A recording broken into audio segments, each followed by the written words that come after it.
Amir here and welcome to my Facebook page and YouTube channel.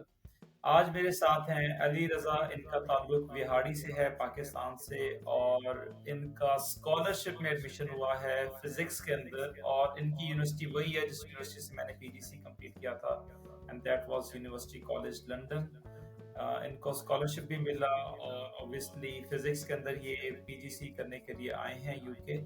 तो इनसे पूछते हैं इनका एक्सपीरियंस कैसा रहा, जैसे कि बैंक स्टेटमेंट इन्होंने कितनी शो की, एडमिशन क्यों अप्लाई किया, क्या इनके जो कैरियर के प्लान्स हैं या गोल्स हैं वो क्या है। तो कुछ चीज़ें इनसे आज पूछते हैं। सो थैंक यू अली रज़ा, सबसे पहले आपका कि आपने मेरी इन्विटेशन को कबूल किया और आप आज मेरे साथ हैं यूट्यूब चैनल पे। और मेरे व्यूवर्स के लिए ऑब्वियसली आपकी जो इनपुट होगी, जो इनसाइट्स होंगी, वो काफ़ी वैल्यूएबल होंगी। तो सबसे पहले मैं आपका बहुत शुक्रिया अदा करता हूँ।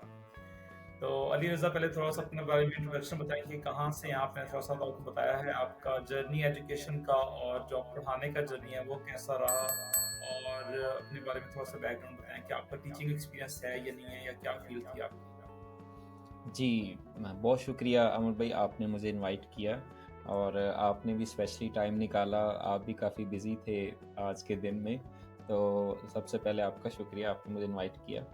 तो डेफ़िनेटली पीजीसी को चूज़ करना, बेसिकली टीचिंग करियर को चूज़ करना है यूके में।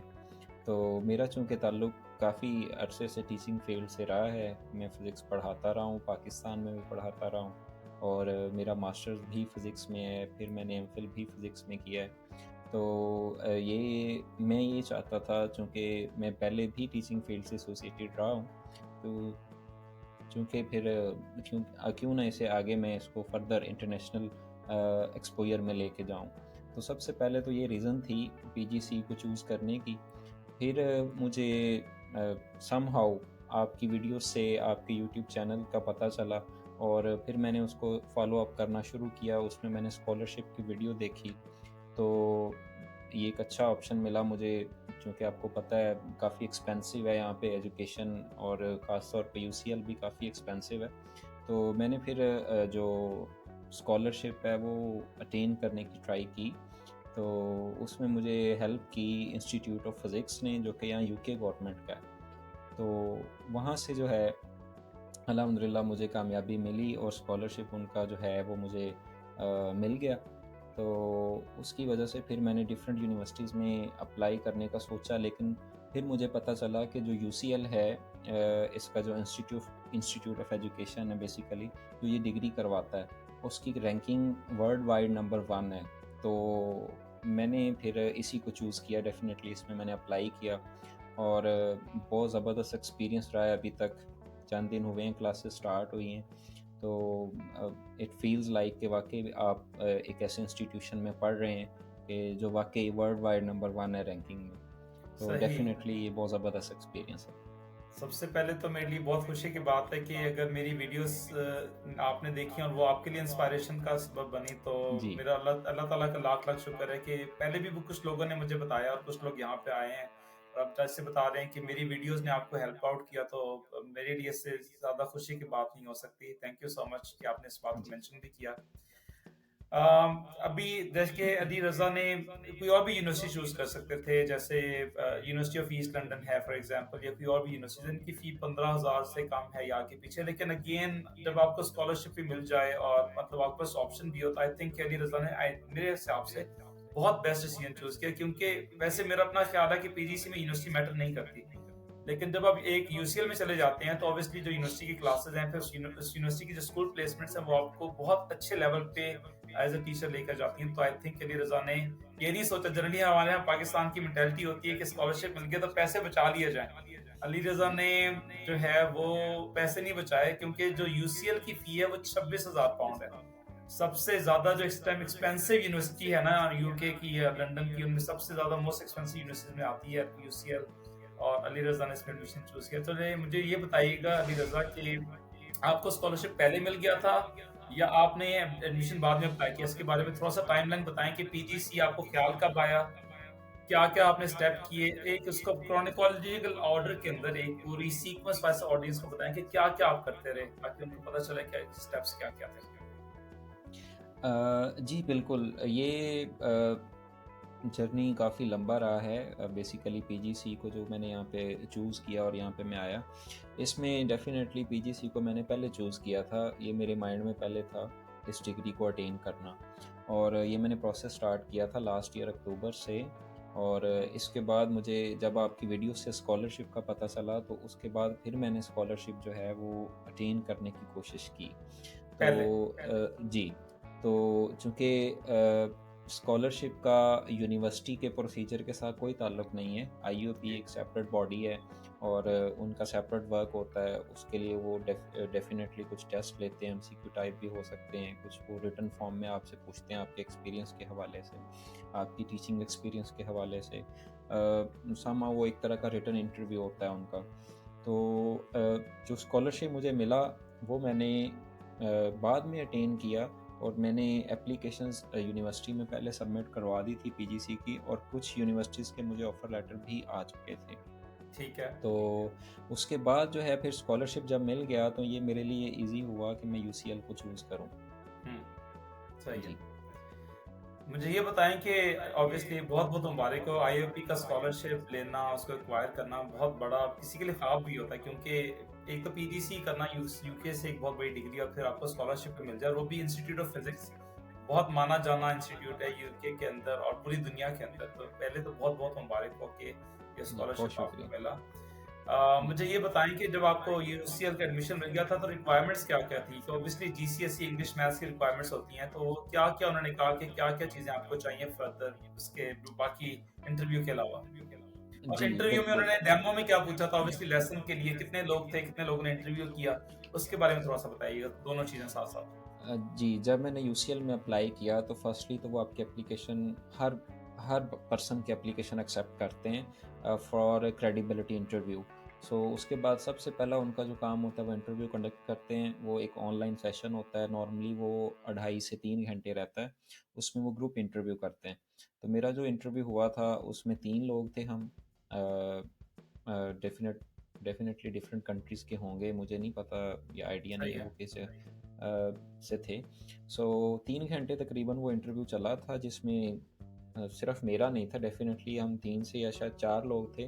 तो हर एक को तकरीबन आप समझ लें कोई 45 मिनट 40 मिनट का उन्होंने जो है ना, तो उसमें उन्होंने जनरली मुझसे सबसे पहले टीचिंग के हवाले से पूछा, मेरा एक्सपीरियंस पूछा, और टीचिंग के रिलेटेड मुझसे क्वेश्चंस किए गए। उसके बाद उन्होंने सब्जेक्ट रिलेटेड क्वेश्चंस भी किए, और उसके बाद उन्होंने ये मेंशन किया हुआ था कि मैंने कोई लेसन प्रेजेंट करना है उनको, और उस लेसन को मैं प्रेजेंट नहीं कर सकता बाय यूजिंग पावर पॉइंट, हुँ, और by using any kind of slides, बिल्कुल ऐसे ही थिंग्स है, लाइक हर जगह दैट। पे ऑलमोस्ट ऐसे जी। ही है, वो आपका स्किल चेक करते हैं, सही है। जी, तो उन्होंने कहा आप कोई प्रैक्टिकली हमें चीज़ करके दिखाएँ, जो हुँ, लेसन आप क्लास में प्रेज़ेंट कर सकते हैं। तो उसके लिए फिर मैंने इलेक्ट्रोमैग्नेटिज़्म का एक टॉपिक सेलेक्ट किया था, प्रोडक्शन ऑफ करंट। तो फिर उनको मैंने ठीक करंट है। जनरेट करके दिखाया था, बार मैग्नेट, गैल्वेनोमीटर और कॉइल का यूज़ करके। That's great, very so good demo, या तो एक्सीलेंट। उससे वो काफ़ी इम्प्रेस हुए थे, और उन्होंने इंटरव्यू के अंदर ही मुझे जो है इशारतन बता दिया था कि मेरी सिलेक्शन हो गई है। सो सही है। वो एक बहुत ज़बरदस्त एक्सपीरियंस था। 2 लोग थे इंटरव्यू लेने वाले, जो इनके टीम लीडर थे यहाँ के बेसिकली, और 4 लोग आई थिंक थे जो जिन्होंने हमें जो मेरे साथ थे इंटरव्यू में। उसमें पीजीसी केमिस्ट्री की एक स्टूडेंट थी, 2 स्टूडेंट मेरे समेत जो है वो पीजीसी फिज़िक्स के थे, और 1 स्टूडेंट पीजीसी मैथ्स का था। तो वो सही। ग्रुप जो था वो डिफरेंट लोगों का भी हो सकता है, ऐसी कोई बात नहीं है। अलबत्ता वो डिपेंड करता है कि आप उसमें कैसा परफ़ॉर्म करते हैं। हुँ, सो बहुत उन्होंने लाइट वेट इंटरव्यू किया था, बहुत हँसी-खुशी में हुआ था, कोई उसमें पज़ल होने वाली बात नहीं थी या इस तरह कोई। तो लेकिन उनके क्वेश्चंस जेन्युइन थे, उसमें कोई ज़ाहिरी बात है वो उन्होंने जज करना था, उन्होंने इस तरह की चीज़ें करनी थी। तो जब उनका ये इंटरव्यू हो गया, तो मुझे तकरीबन 1 वीक बाद उनकी मेल आ गई, सही।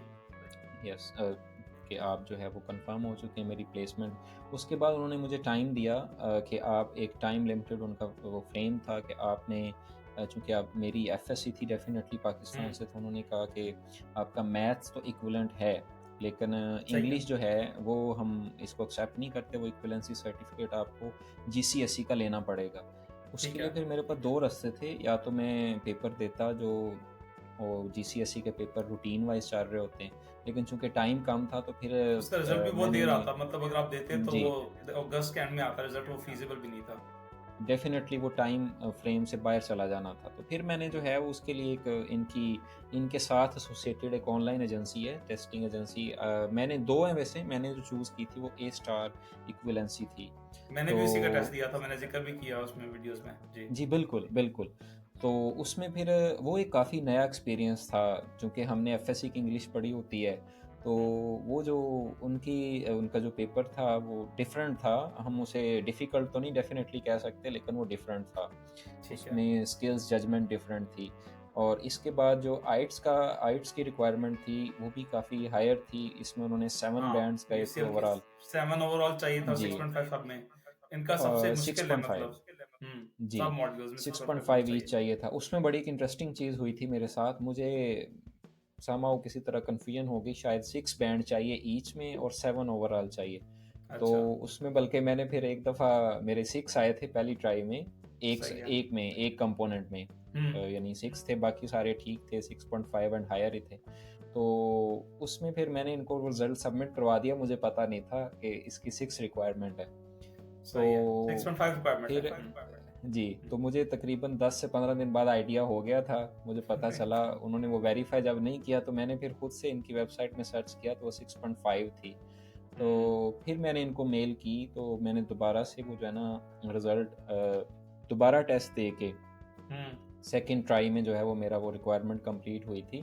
तो सही। डेफ़िनेटली ये वन रीटेक एक्सेप्ट नहीं करते। वो सारा आइट्स मुझे दोबारा देना पड़ा था। हाँ, लेकिन ये तो ये वन जी। रीटेक वाला आईएलटीएस एक्सेप्ट नहीं होता, आपको सारा देना पड़ता है। बिल्कुल ऐसा जी, ही है। तो इस वजह से फिर मैंने वो जो है ना वो सेकंड ट्राई में इनको वो क्लियर करके दिया। तो ये 2 मेन चीज़ें थी जो एज़ अ पाकिस्तानी स्टूडेंट हमें करनी होती हैं। एक तो जीसीएसई का रिज़ल्ट, और दूसरा जो है वो डेफ़िनेटली आइट्स का जो एग्ज़ाम है वो करना सही। होता है। तो ये 2 और माइलस्टोन्स हैं बेसिकली इसमें। कोई फीस उन्होंने माँगी, ज़ाहिर है कैश चाहिए होगा आपको वीज़ा अप्लाई करने के लिए, तो उन्होंने कोई कहा कि मैं फीस जमा कराएँ या ना करवाएँ? कोई कहा, कुछ बात हुई इस बारे में उनसे? जी, इस हवाले से चूँकि मेरे पास एविडेंस था स्कॉलरशिप लेटर का, तब तक आ चुका था, तो जी। मैंने उनको वो स्कॉलरशिप लेटर का एविडेंस प्रोवाइड किया था, लेकिन वो उसकी फ़ीस की रिक्वायरमेंट नहीं थी उसमें, कैश लेटर की। अब मुझे आइडिया नहीं है कि यूसीएल फ़ी कैश लेटर से पहले माँगती है या बाद में, चूँकि मेरा तो इसके साथ अभी कंसर्न नहीं रहा। जनरली जो है ना, यूनिवर्सिटीज़ जो हैं वो कैश नहीं इश्यू करती जब तक आप 30% फीस ना जमा कराएँ। लेकिन जब मेरा यूसीएल के साथ एक्सपीरियंस रहा है, उन्होंने जी। मुझे कैश लेटर पहले दे दिया था। ये मैंने कभी ज़िक्र नहीं किया इसको अपने इंटरव्यूज़ के अंदर, लेकिन आज पहली दफ़ा बता रहा हूँ कि मेरे पास कैश जी, था। जी। क्योंकि आप अगर यूनिवर्सिटी कॉलेज लंदन में एडमिशन ले लें तो वही बहुत बड़ी बात है। मतलब यूसीएल वन ऑफ द जी, बेस्ट यूनिवर्सिटीज़ द वर्ल्ड में। तो वो फ़ी एग्ज़ैक्टली, बाद में देखते हैं, आपको फैसिलिटेट पहले करते हैं। एग्ज़ैक्टली। कैश मेरे पास आ गया सो था, फिर मैंने उनसे पूछा कि आपने फीस नहीं मुझसे माँगी, तो मतलब वो कब देनी है? तो उन्होंने मुझे बताया कि या तो आप इकट्ठी जमा करवा दें या आप 3 इंस्टॉलमेंट्स में जमा करवा दें। तो मैंने फिर 3 जी, इंस्टॉलमेंट्स वाली ऑप्शन जो है वो चूज़ की थी, और मेरे टाइम पे, जिस टाइम पे मैं था, आई वाज़ अनलकी कि स्कॉलरशिप नहीं था। ये 2023 में स्टार्ट हुआ स्कॉलरशिप, और जी, जी। 2024 में जिसमें अभी आप आए हैं, इसमें भी आप अगले साल ये स्कॉलरशिप है या नहीं है, ये भी अक्टूबर में पता चलेगा। इसमें मैं एक अलग से वीडियो बनाऊँगा अपने एग्ज़ैक्टली। ऑडियंस के लिए कि अगर स्कॉलरशिप है जी, तो किन-किन चीज़ों के लिए है, कौन-कौन से कोर्सेज़ के लिए। अभी तो फिज़िक्स में, जर्मन में, स्पेनिश और फ्रेंच में था, बाकी सब्जेक्ट्स में नहीं था इंटरनेशनल स्टूडेंट्स के लिए। जी, ऐसे ही है। चलें, मुझे ये बताएँ कि इस प्रोसेस के लिए आपको किसी एजेंट की ज़रूरत पड़ी है, या सिर्फ़ वीडियोज़ वगैरह देख के और आगे पीछे पढ़ के आपने अप्लाई किया, या खुद अप्लाई किया, या किस तरीके से अप्लाई किया? नहीं, एब्सोल्यूटली किसी किस्म की मैंने किसी एजेंट की हेल्प नहीं ली। सारा प्रोसेस मैंने खुद किया है, और दैट्स अ ग्रेट इसमें जॉब। कुछ भी ऐसा नहीं था जी, कुछ भी ऐसा नहीं था कि हम किसी एजेंट की हेल्प लें या किसी एजेंट के पास जाएँ, और डेफ़िनेटली एजेंट इसमें हेल्प कर भी नहीं सकते, क्योंकि सबसे जो बड़ी चीज़ है वो आपकी पर्सनल स्टेटमेंट होती है, जिससे आपको ऑफ़र लेटर आता है। वो आपने खुद बनानी है, वो कोई आपको बना के नहीं दे सकता। वो जेन्युइनली आपका एक्सपीरियंस होगा अगर टीचिंग से रिलेटेड, या आप उसमें आना चाहते हैं, आप उसमें वो चीज़ें बता सकते हैं अपने पैशन के हवाले से, तो ही आप उसको ज़ाहिर-सी बात है आगे लेके जा सकते हैं, उसमें आप कोई आपकी हेल्प नहीं कर सकता। और हम इसी में गलती करते हैं पर्सनल स्टेटमेंट में। हम कहते हैं कि कोई बंदा लिख दे, या हम छापा मार लें, कॉपी पेस्ट कर लें, या हम जी, चैट जीपीटी से लिखवा लें, क्योंकि हमें लगता है कि ये बस हमने जमा करवानी है। हालाँकि सबसे मेन एलिमेंट है पीजीसी में, क्योंकि वो ये देखना चाहते हैं कि आप टीचिंग करना क्यों चाहते हैं, पैशन आप में कितना है, आगे आगे फ्यूचर के गोल्स क्या हैं, तमाम चीजें उसमें आप कवर होती हैं। तो खुद जेन्युइनली लिखेंगे बिल्कुल उसको ऐसे तो ही। ऑब्वियसली आपके एडमिशन के चांसेस जो हैं वो अच्छे होंगे। मुझे ये जी। बताएं, वीजा आपने कब अप्लाई किया, कब पहुंचे यूके, और कैसा रहा यूके का एक्सपीरियंस आपका? जी, मुझे यूनिवर्सिटी ने डेडलाइन दे दी थी, चूँकि यूसीएल जो है वो इस मामले में बड़ी एक तरह से सख्ती भी करती है कि आप अटेंडेंस के हवाले से भी पीजीसी में ख़ास तौर पे बात हम्म। करूँ, तो इस हवाले से उन्होंने मुझे 2 तारीख की डेडलाइन दी थी। तो मैंने वीज़ा अप्लाई कर दिया था। वीज़ा मेरा बड़ी जल्दी एक्सेप्ट सेकंड भी ऑफ। हो गया था, सितंबर। ठीक है। जी, तो वीज़ा मेरा मैंने खुद ही अप्लाई किया था, उसकी दैट्स खुद ही फ़ी ग्रेट। पे की थी, सारा खुद, सारा मतलब एवरीथिंग, जो भी मैंने किया इसमें खुद किया। तो उसमें फिर वीज़ा मेरा यानी मुझे 1 से 2 दिन का टाइम लगा था, वीज़ा मेरा जो है वो एक्सेप्ट हो गया था, मुझे मेल आ गई थी। हालाँकि मैंने उसमें अर्जेंसी प्रायोरिटी या फीस नहीं, कोई प्रायोरिटी फीस जमा करवाई नहीं थी दी। आपने कोई? अच्छा, आप नहीं, देख नहीं लें मैंने नहीं माशाल्लाह दी। कितनी लकी की बात है कि जनरली लोग प्रायोरिटी फीस देते हैं, फिर उनको 2 दिन बाद जी, वीजा मिलता है, लेकिन आपका क्योंकि केस इजी था ना, जी, स्कॉलरशिप भी था, जी यूसीएल बिल्कुल, में एडमिशन भी था, तो वो क्यों रिजेक्ट करेंगे वीजा? और ये यूके वाले एग्ज़ैक्टली। करते भी नहीं है। अगर आप जेन्युइन है और तो दे मज़े don't reject your visa. Exactly मज़े की बात है, यूसीएल ने मुझे कैश लेटर हार्ड फॉर्म में इशू नहीं किया, पीडीएफ फॉर्म में, और ना ही मैंने उसकी कोई hard copy visa application centre में सबमिट करवाई थी। तो यूसीएल ने मुझे जस्ट मेल किया था, आप अपनी बैंक स्टेटमेंट और जो सर्टिफिकेट होता है मेडिकल सर्टिफिकेट, जस्ट वो मैंने सबमिट करवाना था। कैश लेटर की आपको ज़रूरत नहीं है, वो हम इंटरनली सबमिट करवा देते हैं, हाँ, हमारा वो एक नंबर उनका होता है, वो सिस्टम है। गवर्नमेंट के पास ऑलरेडी होता है कि ये जेन्युइन नंबर है, जी, मतलब यहाँ पाकिस्तान वाले साहब नहीं है कि कागजी जी, कागज होगा तो ही आगे प्रोसेस होगा, इनका इंटरनली लिंक ज्यादा होता है सारा, तो ये बहुत अच्छी चीज है यहाँ एग्जैक्टली। पर, आपको टेंशन तो नहीं होती। उसने जी, तो वीज़ा मेरा प्रोसेस होके आ गया था, तो उसके बाद डेफ़िनेटली एक बिल्कुल नया एक्सपीरियंस होता है ट्रैवल करना, बिल्कुल ऐसा ही है, बिल्कुल ऐसा ही है। बाहर से एजुकेशन लेने के लिए, बिल्कुल नया एक्सपीरियंस था। और स्टार्ट में डेफ़िनेटली यहाँ पे प्रॉब्लम्स होते हैं एडजस्ट होने में, फैमिली बंदा बहुत ज़्यादा मिस करता है बाहर आके। और जो दूसरा लोग मतलब देखिए, आप देखिए विहाड़ी से आपका ताल्लुक है, आपको किसी बड़े शहर से नहीं है, जैसे लाहौर, कराची, इस्लामाबाद, मतलब आपके लिए आई बिलीव कि बहुत बड़ा एक्सपोजर भी है। और जी, मेरे जो बाकी व्यूवर्स हैं, स्पेशली जो इस्लामाबाद में टीचर्स हैं, जो अभी तक ये सोच रहे हैं कि हम अप्लाई करें नहीं करें, मतलब देखिए बंदे पहुंचते हैं आपके सामने अप्लाई करने के बाद और वो यूके में एडमिशन ले रहे हैं, तो मेरा ख्याल है कि आपका जो एडमिशन है मेरे लिए काफी व्यूवर्स के लिए वो आंखें भी खोलेगा कि अगर आप मेहनत करने वाले हैं, काम करने वाले हैं, तो आप जहां से मर्जी हो, आपका ताल्लुक जिस जगह से मर्जी हो, वो मैटर नहीं करता, आपकी एफर्ट्स, आपका स्किल, आपकी कमिटमेंट, आपकी डेडिकेशन मैटर करती है, क्योंकि शहर डेफ़िनेटली शहर के नाम से क्या है। जी, जी, बिल्कुल, डेफ़िनेटली अमर भी मैं एक चीज़ ऐड करना चाहूँगा। मैं बिहाड़ी में टीचिंग करता रहा हूँ, लेकिन मैंने 8 साल लाहौर में भी टीचिंग की है। लेकिन लास्ट टाइम मैं तकरीबन 2 या 3 साल से बिहाड़ी में ही हूँ। तो सही है। डेफ़िनेटली ये बात आपकी बिल्कुल ठीक है कि एक छोटे सिटी से मूव करना एकदम से, ये मुश्किल होता है बिल्कुल ना, एक नया मतलब एक्सपीरियंस होता है। जी, बिल्कुल ऐसा ही है। और हमारे लोग जो है तो ना, वो डरते हैं, मतलब कि हम करेंगे तो पता नहीं क्या होगा, हमें डरना नहीं चाहिए। दुनिया खुली है, अब तो ऑनलाइन का जमाना है और वीजा आपके सामने हर चीज नेट पे पड़ी हुई है। बजाय इसके कि हम जी, टिकटॉक देखें और बजाय इसके कि हम बस फजूल किस्म की वीडियोस देखें, अगर आप बढ़ना चाहते हैं जिंदगी में तो आप बढ़ सकते हैं, कोई रोक नहीं सकता एग्ज़ैक्टली आपको। हमारे पास चांसेस बहुत ज़्यादा हैं, चॉइसेस बहुत ज़्यादा हैं। जस्ट हमें फ्री टाइम में उनको, जैसे आपने कहा कि उसको कंस्ट्रक्टिव चीज़ों में लगाना चाहिए, तो कुछ ना कुछ ज़रूर मिल जाता है। तो ये मेरे लिए भी बहुत इंस्पायरेशन है कि माशाल्लाह कि आपने अप्लाई किया और मतलब स्कॉलरशिप लिया आईओपी का। अगेन इट जी, is not an easy thing, लोगों को लग रहा होगा कि आईओपी का स्कॉलरशिप लेना आसान काम है, लेकिन जो बंदा लेता है उसको पता होता है कि उसने कितनी मेहनत की है, उसके लिए कितना टेस्ट किया उसने, और ऑब्वियसली पीजीसी के लिए आपके पीछे की एफर्ट भी तो है ना, आपकी स्कूलिंग है, जी। आपकी हायर एजुकेशन है, आपकी यूनिवर्सिटी की एजुकेशन है, फिर आपकी टीचिंग एक्सपीरियंस है, वो तमाम चीजें कलेक्टिवली जब आती हैं, इकट्ठी होती हैं, तो फिर आपको आईओपी का स्कॉलरशिप मिलता है। ये नहीं कि एक बंदा का फ्लूक लग गया, ऐसा नहीं है।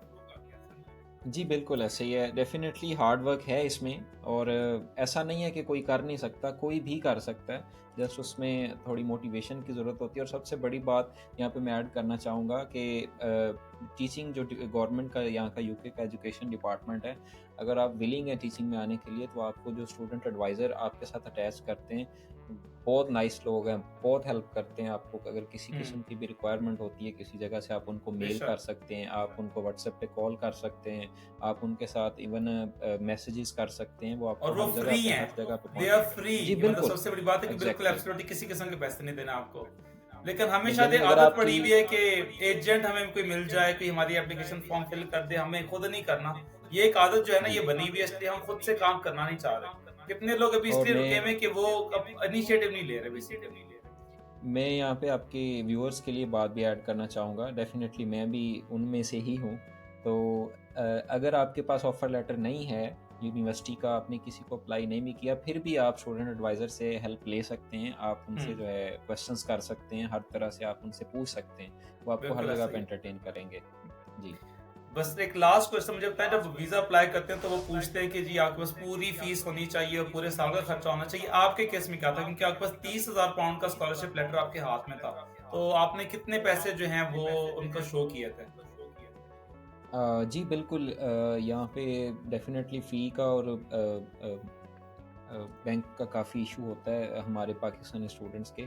तो इसमें ये होता है कि आपकी यूनिवर्सिटी की फ़ी प्लस आपका 1 साल का जो स्टे है यूके में, उसकी मेंटेनेंस।